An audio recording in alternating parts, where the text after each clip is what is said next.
Welcome 6th grade math students. We are going to take a look at rates and unit rates and how they relate to real world problems. This actually comes from your Math and Focus textbook, lesson 5.1. And if you notice, we are doing a comparison of rates to unit rates. Well, I hope you think back to your notes or maybe even dig into your guided notes packet. When we talk about rates, we're comparing to more than one. So in this case, it could be, I've been running for 3 days or 5 miles or whatever it might be. So more than one, I'm comparing to something greater than one. When I talk about a unit rate, we want to think about a single tiny unit. So this actually refers to a quantity of one. We're going to see some comparisons when I'm trying to break something down into a single tiny unit of one. All right. For our directions today, it says solve, show your work. Well, that's always something I expect of students because it shows your thinking. It really communicates your understanding. So please do SYW, show your work. All right, number 1, it takes 8 minutes for water from a tap to fill up a 30-gallon tank.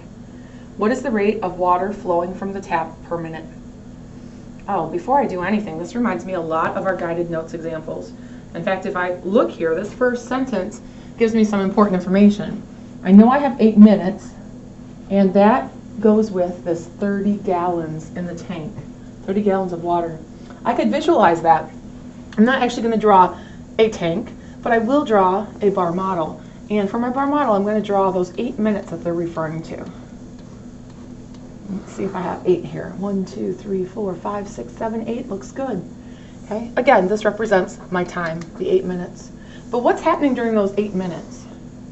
If you dig into that sentence one more time, I like to do a reread, and I already did some coding. I underlined the important pieces. I need to call this 30 gallons. That's the total amount of water that would happen during that time, or flow during that time. Well, this is awesome. I noticed that this bar model shows me quite a few units. In fact, it shows me more than one unit. So this must be a rate. We're starting out here with a rate. In a minute, we're going to have to break it down because if I read that sentence, the question in it again, it says, what is the rate of water flowing from the tap per minute? Big clue here. When I hear that word per, I'm talking about a unit rate. We're breaking it down into a single unit. Well, there's a way that we can show that. We can actually show 1 unit in our bar model. Well, if this bar model represents 8 minutes, this smaller bar model seems to represent 1 minute. Let's go ahead and show that. Well, the question kind of involves how much water would be moving during this amount of time, right? How much water is flowing during that 1 minute. So I'm going to put my question mark here to show you my thinking, where I'm heading in this work process. So I will remind you that one of the pieces to showing your work today is bar models. Okay, demonstrating that you know the difference between a rate and a unit rate, and you can draw it so that we can see your thinking. Okay, the next piece that we're going to make sure we do, well, I should probably say bar models with labels, right? We want to make sure that our bar models are labeled. That's kind of important. The next thing I'm going to do is decide which operation to use. So deciding on an operation isn't too terrible in this unit, or a lot of the time. If I know I'm starting with something bigger and breaking it down, that's going to be a step for division. Okay, so I'm thinking maybe I'm going to divide. Or if I'm starting with something small like a single tiny unit and I have to build it up to make more of them, that would be more like multiplication. I'm turning it into a rate instead. So I'm going to decide on an operation next. That's what you're going to see me do here. Well, again, we started out with a rate. And anytime I move from a rate to a unit rate, you could dig back into your notes, or you could say, hey, it's getting smaller. I'm going to have to divide. So the real question is, what should we divide? I go to the bar model with the most information, and this first bar, well, it's labeled in 2 ways. It's labeled with minutes and gallons. Let's go ahead and figure out what unit or what size unit each of these would get, right? How many gallons of water belong in each? So to do that, I need to divide by the 8 minutes or the 8 units I see. Now, it's too bad this isn't a nice number like, say, 32, or a nice number like 24, something that divides by 8 nicely. So I'm going to have to actually try some long division off to the side here, I believe. So let's take those 30 gallons and try dividing by 8. Well, how many 8s go into 3? Not too many, in fact 0. How many times does 8 go into 30? Let's see, 3 times 8 is 24. That's pretty close. I'll try that. 3 times 8 being 24, we'll subtract. And there will be 6 left over. You might want to show that little regroup if you're not sure where I got that from. Okay, 10 take away 4 is 6. 2 take away 2 is 0. This is looking pretty good, but if you notice there are no more digits back here. I have a couple options. I could go to decimal land, a really fun place. Or I could stop right now and write this as a mixed number. What would this mixed number look like? Oh, this is the same as 3 whole gallons and 6/8 more. But I can do better than this because I notice 6 and 8 in my fraction are both even. So really I could simplify. I could get 3 and, let's try to show you that I'm dividing by 2 here. 3 3/4 gallons would go in each. Oh, excellent. I'm going to come back over here and show what I got.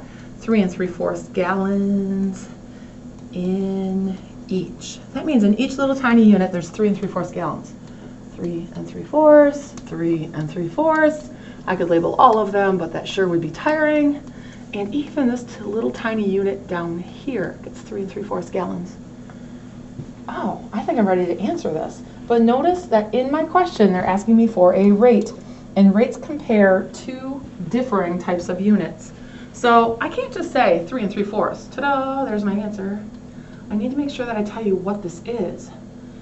Well, inside these units is where the water is in the tank, right? So it's 3 3/4 water, but that water is being measured in gallons. And now gallons is just a quantity. It's just an amount or capacity that's not enough to show me a rate. Gallons are just one type of thing. So I need to show a comparison to the time. Well, this 3 3/4 gallons actually happened in one little tiny unit. So I might write this backslash to show you per minute. This is a pretty awesome answer. Now let's pretend you decided to go to decimal land and you instead found an answer of 3 75/100 gallons per minute. That is also acceptable. Let's pretend you want to get really fancy and you want to tell me the water is flowing at a rate of 3 75/100 gallons per minute. You could absolutely do that and write out some more information. So notice that when I'm done showing my work here, I need to make sure that I have shown you not only the operation I'm going to use, but I find the value of 1 unit.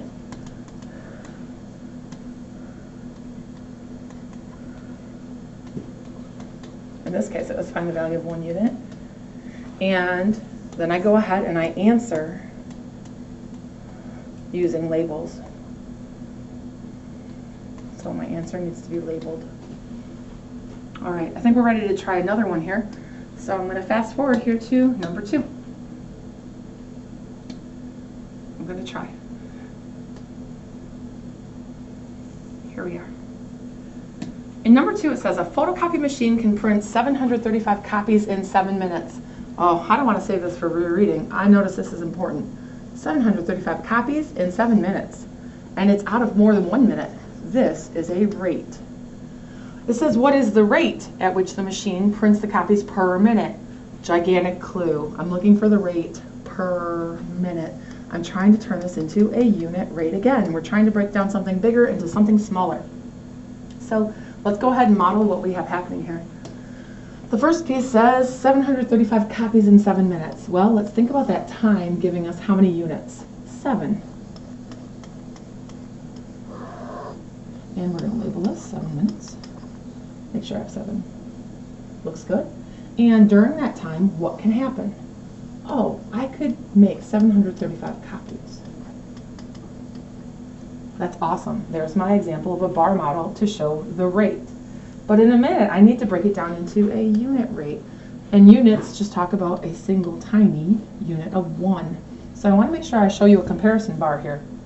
And this one little box, or one little unit, represents 1 minute. And I know this is the piece I'm trying to figure out. It's going to help me write the rate that they're asking for, that these copies are printing. All right, I think we're ready. If you remember, next we need to decide on an operation. Well, I am going from a rate to a smaller itty-bitty unit rate. So when I'm taking something like a large bar model and breaking it down, that is a step of division.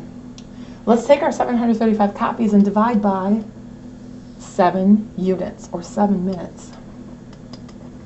I'm kind of hoping this one works out a little bit nicer than the last one. Last time we got a mixed number, and I guess it's possible. 735 divided by 7. And I have no problem with mixed numbers, but I know in our notes we didn't see a lot of examples of that. Well, 7 goes into 7 one time, so I'll put a 1 in my quotient, and 1 times 7 gets me 7, which I will subtract, and leaves me 0. I can bring down the next place value, and I say, does 7 go into 3? And the answer is no. So I need to show you that I tried. I show a placeholder. A 0 has to go here to get my lineup accurate, to make sure that my quotient is good. Well, next I could bring down the next digit so that I have a little more to work with. I have 35 divided by 7, and in fact 7 times 5 will get us 35. So let's go ahead, and when I subtract there's nothing left. Well, this one isn't a mixed number at all. There's nothing left over. So this 105 can go right here. You could tell me there are 105 what?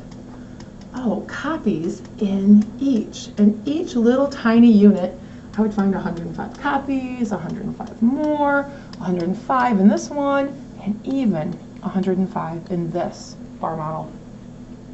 I think I'm ready to answer, but do be careful. It says, what's the rate? Well, I know it has to do that with that 105 copies. That's what I was measuring. But can you picture it? Copies are just a heaping pile of papers. That's not enough.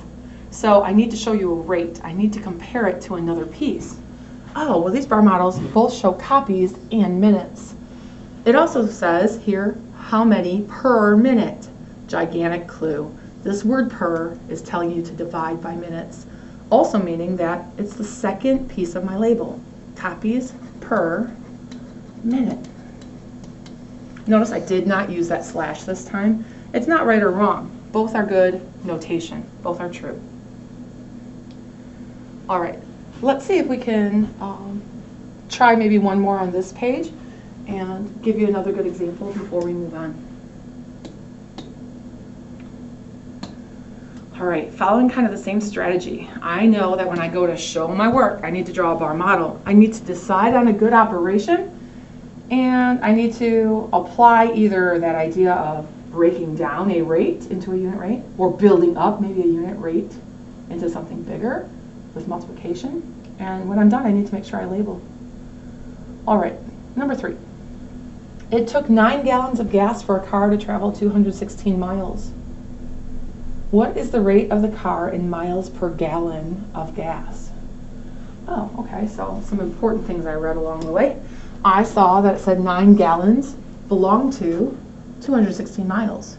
That means my bar model needs to reflect that. Those need to go together. Well, there's no way I'm drawing 216 units. I guess I wouldn't be wrong, but I'm going to try drawing 9 gallons. I can probably handle that. We'll call this 9 gallons. And using those 9 gallons, how far did you make it? Oh, 216 miles. This bar model already looks pretty awesome. Okay, minus the wiggly lines. Because we're using 2 different comparisons. We're comparing miles and gallons. That's exactly what we want to see. In a rate, there are going to be 2 different units being compared, 2 different quantities.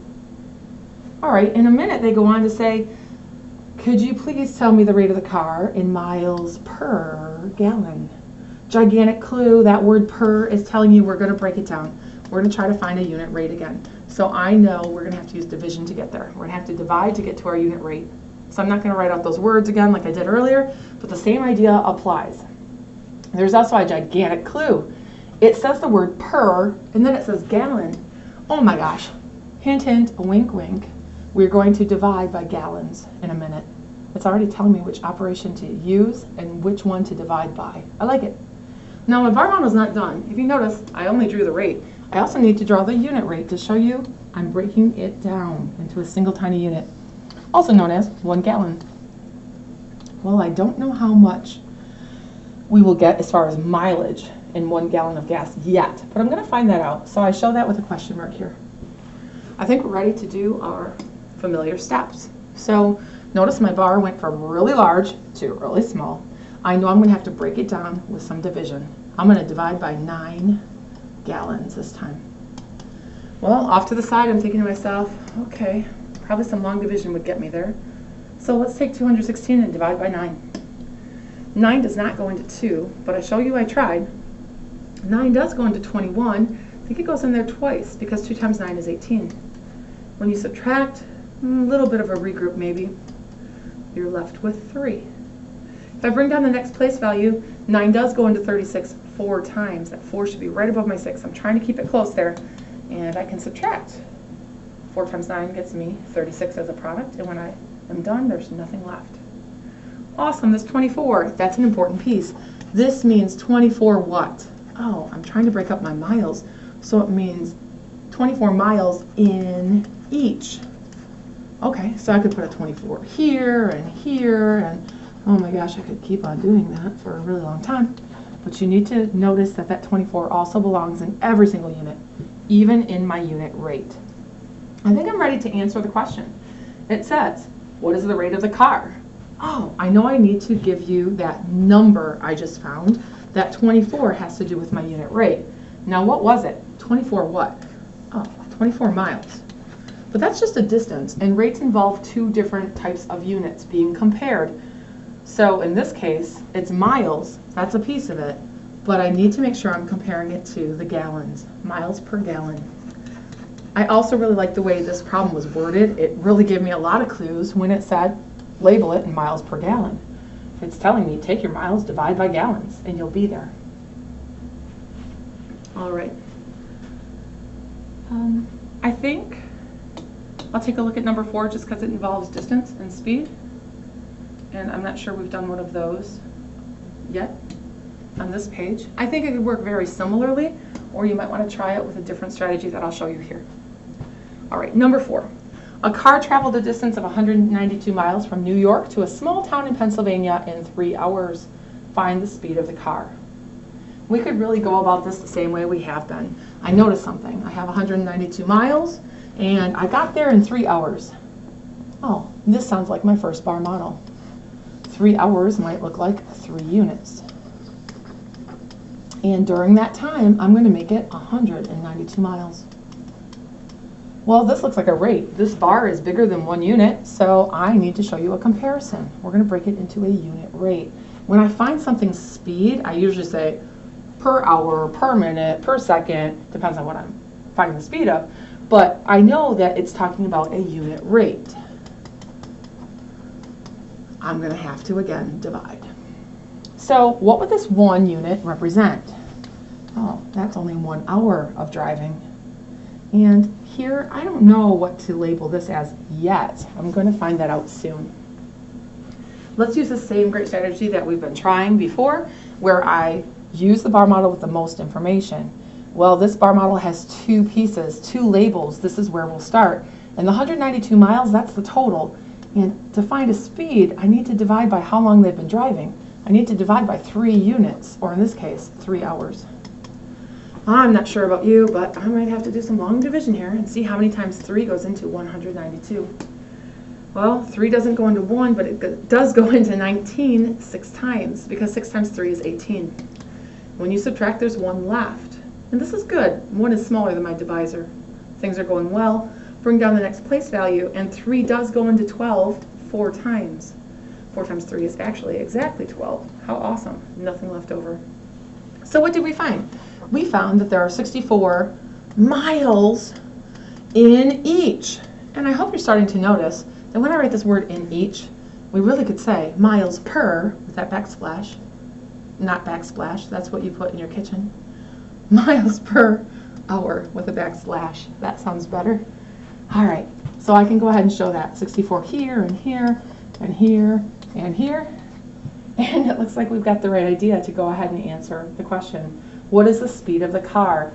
Well, we could say 64, but I wouldn't say the car's going 64. It's going 64 what? Miles is the distance. Per hour is the comparison to 1 unit or 1 hour. This is a final answer. Now, I did tell you a minute ago that there was another way to go about this, and I'm not sure if we put this in your class notes or not, but some people prefer this method. I call it the dirt triangle. What? Dirt? Yes, I do. In this triangle, we have distance, we have rate, and we have time. So distance, rate, and time. And if you notice, there's also kind of this giant I in here. That helps you spell the dirt, I guess. Okay, dirt, my dirt triangle. So here I see I have D for distance, R for rate, T for time. This reminds me a lot of the math facts that you used to do in the elementary school. So I'm just thinking over here, I'm not saying to write this on your paper, but some of you will understand this if you've seen these before. A fact triangle. On the top of your fact, your teacher gave you a 10, and over in this corner they wrote a 5, and the other corner gets a 2. Oh, how does those fact triangles work anyway? Oh, this is a multiplication or division fact. So take a look. I could take the bottom two numbers, 5 times 2, and I could get the top number of 10, the product.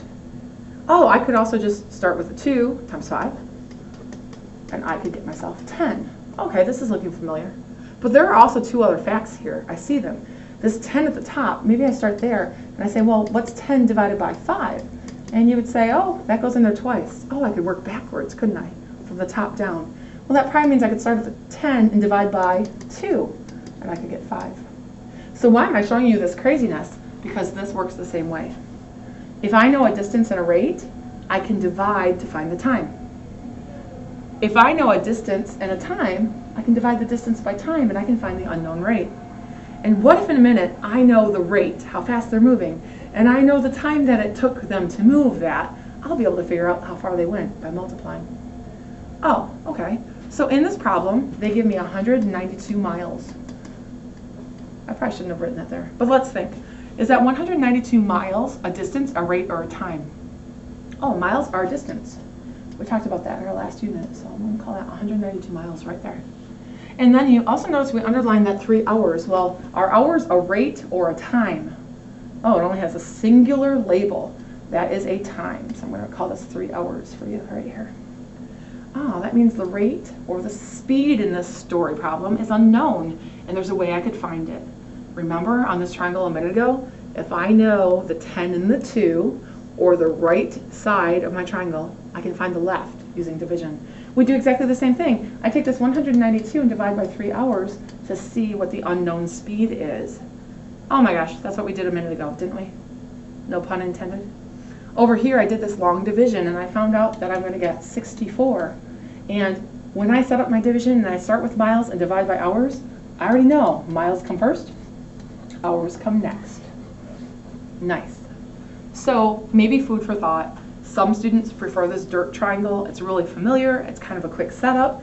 I think it might take some students less time to draw this model than to draw a bar model, but they both will work. I think we're going to take a look at the next page. Again, you can fast forward in my videos when you've had enough, or move to the things that you need to pay attention to.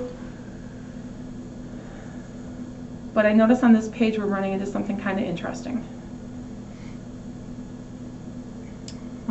Am I? Number 5, maybe we'll just talk about it a tiny bit. I noticed this. It says Ms. O'Leary pays $969.50 to stay 1 week in a hotel. What is the room rate per day? Oh, we have a problem. I hope you noticed it. I'm given some money. Oops, didn't mean to do that. But I'm given some money, the room rate, sitting here. And I'm supposed to break it down or divide it by 1 week. Well, this is kind of silly. 1 week is not the same as per day. Those are different types of measures, aren't they? So what can we do to get the same type of units before you tackle this problem? I hope you're thinking, I know something. 1 week is the same as what? 7 days. So when you go to draw your bar model on this one, I would really think about that conversion. I'd probably have 7 units that belong to this $969.50. And then I'm going to break it down into a single unit to find the unit rate. All right, just a hint on that one. I'm trying to find one that works the opposite of what I've shown you, and I'm not seeing it off the top of my head. So let's look a little farther. Here we go. Number 7. I think this would be a good spot to stop. So number 7, finally we see another example where we're working maybe in the reverse of what we've been doing. So number 7, it says a wheel makes 40 revolutions per minute. Oh my gosh, this is crazy. This is different than before. This says per minute. This means out of a single tiny unit. We are talking about unit rate. 1 is telling me it's a unit rate. At this rate, how many minutes does it take the wheel to make 280 revolutions? My bar model needs to look different this time. I'm starting out with a tiny bar model. I only have one tiny unit, or in this case, one tiny minute, because it said per minute. Well, during that one tiny minute, it said that this wheel can turn 40 revolutions. I'll call it 40 revs. I hope that doesn't bother you. Well, the thing that's different about this is it says this rate is continue. At this rate, how many minutes does it take the wheel to make 280 revolutions? In a minute, I'm going to have to answer how many minutes it's taking. And notice it's making more. More revolutions is giving me a hint. I'm going to have to multiply. So over here, I'm going to draw for you a longer bar. I know I'm making more revolutions. I can't really split it into pieces right this moment. I'm not sure how many units I would need, but I could show you this is 280 revolutions. I'm going to call them revs, and I'm going to put my question mark over here because it said in how many minutes. That's an unknown time. Well, how could I get there? This is interesting. I go to the bar with the most information, and I notice in this case that's this top bar, and this is getting bigger, right? It's increasing. I'm going from a unit rate to something that we call a rate. A rate means out of more than one. So I'm not going to divide in this case. I'm going to have to figure out what to multiply by to get there. So that is one way of thinking of it. Someone else might say, no way, I'm going to try to figure out how many little tiny 40s would fit in here to be continued. So maybe you know a fact. Maybe you're thinking to yourself off to the side, 40 times something. I probably shouldn't have done it that way. Yeah, I guess I could. 40 times the number of units equals 280. That would be one way to get there. If you can think about that fact, that would work. Another way to write this would be exactly what we talked about. Taking this 280 revolutions and putting 40 in here, 40 in here, 40 in here to be continued until it will fit no more. I think that might be our best bet. We really are trying to multiply in a minute to figure out how many minutes it takes.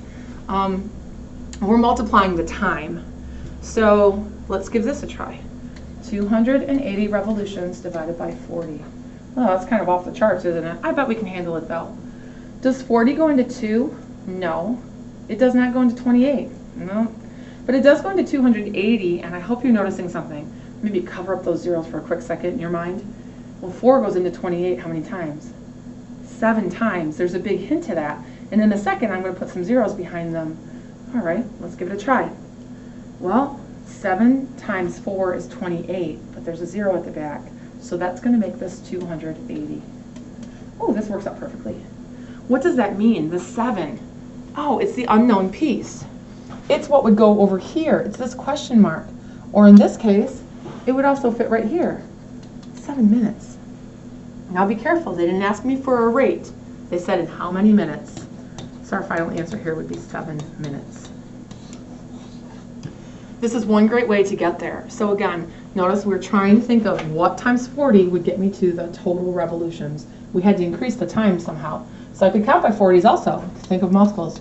40, 80, helps if I can count by 40s. And I could keep on going until I got to 280. That's another strategy.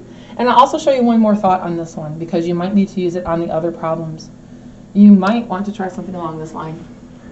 If I know 1 minute gets me 40 revolutions, sometimes Math and Focus does this idea. It's just really kind of a graphic way of organizing. Then I want to figure out how many minutes to get to 280 revolutions. Well, you might notice right here, to go from a smaller number to a larger number, there's multiplication if I move this way. But if I decide to move backwards, I could also divide. So there's really this connection happening between here. Moving forward, I multiply. If I knew what to multiply by, I'd be set. I'd do the same thing on the other side. But because maybe I don't see that yet, you might take that 280 and divide by 40, find out what that missing piece is, and then on the other side it will just fit in. It will fit in as your missing minutes. All right. I do see some decimals and some exciting things coming at us, but I hope that we've seen some good examples to get you started today. And again, use those guided notes. They're a good tool for you. And try to use those bar models because visually it sometimes helps you understand whether we're breaking something into smaller pieces or whether we're building it up like we had to on this one.